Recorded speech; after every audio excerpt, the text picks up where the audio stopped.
Good evening, it's Tuesday the 9th of August and I just wanted to give you a quick update on my sugar journey. So it's been a little bit over a week since I did my last video, and I think I'll be doing weekly updates now as opposed to my original plan, which was to do daily ones, because quite frankly you'd be bloody bored sick of seeing me. So that and the fact that I just don't have the time. So weekly updates is the way forward for me, but I just wanted to kind of tell you what I've been doing in the last week insofar as my sugar journey. So going back to my first video, my original idea for doing these is to improve my mental well-being, my cognitive performance, my general mood, and my energy levels, because I was finding that I was eating a lot of sugar and that was really affecting me both physically and mentally. So over the last week I've been continuing that journey. I've been really good, not eating any of the things that I was frankly gorging on before, so your chocolates, your biscuits and all that kind of stuff. I did have a little bit of a cheat. I had 2 scoops of ice cream.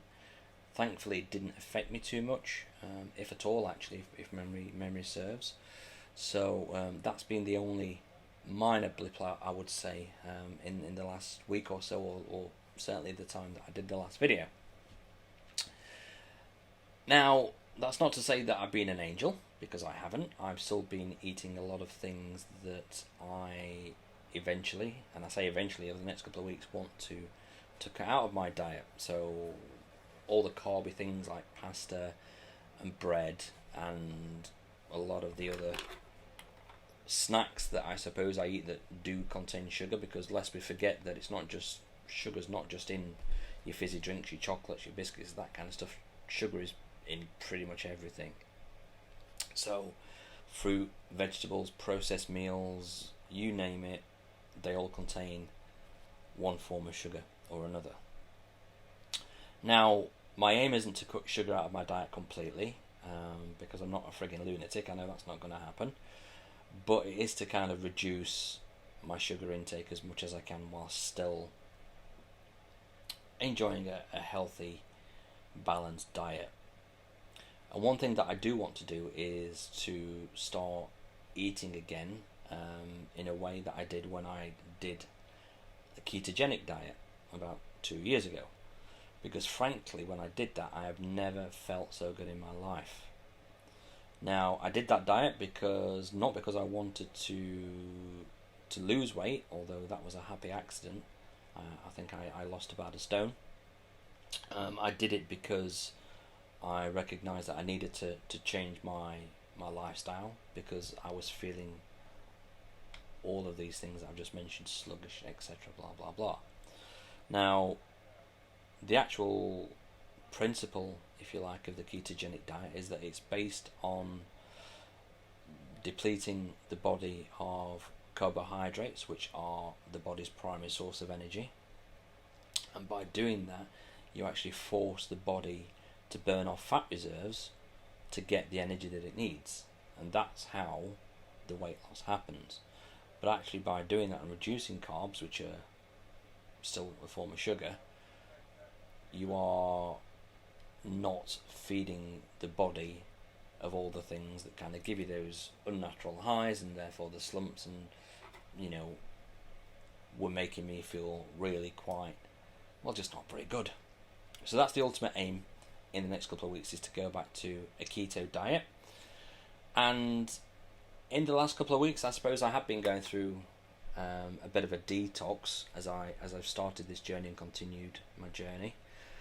There was a day, I think, literally about a week ago, when I was really grumpy, because my body was starting to realise that it wasn't getting all the sugar it needed, and I was really lethargic, really tired, really irritable, and it was affecting my relationships with people around me, and I had to, I was out with some friends and I had to apologise and tell them in advance that, look, I'm feeling this way, I was quite open and honest.